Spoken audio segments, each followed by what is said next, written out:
Hello, welcome to Psalm Blog.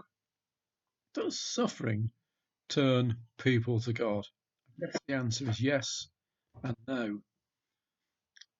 I was raking up the grass outside the church recently. The man said this to me: I can't believe in God. My mother suffered so much when she was dying. Why didn't he do something?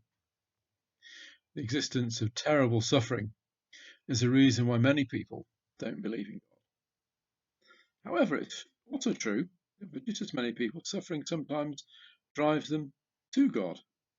In suffering, we become more aware of our weakness, that we're mortal, limited, and that one day we will die, that we cannot cope.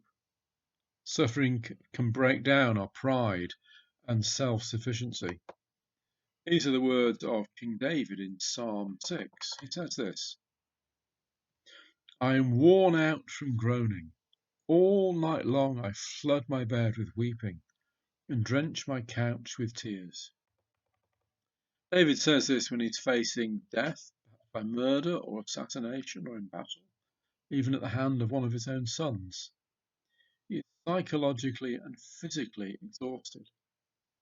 In deep depression like David, sometimes we suffer from disturbed sleep. Sometimes we struggle even out of bed. Emotions run all over the place.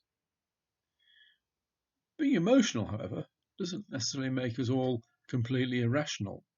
Because here, David reasons with God and prays. Who praises you from the grave? David's whole reason for existence is not pleasure, success, wealth, or health, but God and to praise Him. This is what we're made for. And if David is dead, how can he sing to God in the choir? A sure ladder out of the pit of emotional exhaustion is to see that there is something bigger in life than the current state of my own feelings. This psalm comes with musical instructions at the beginning.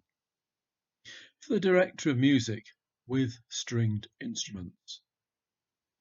David may have prayed this and composed this, but he didn't do it just as a one-off. He wrote it to be read and used and sung.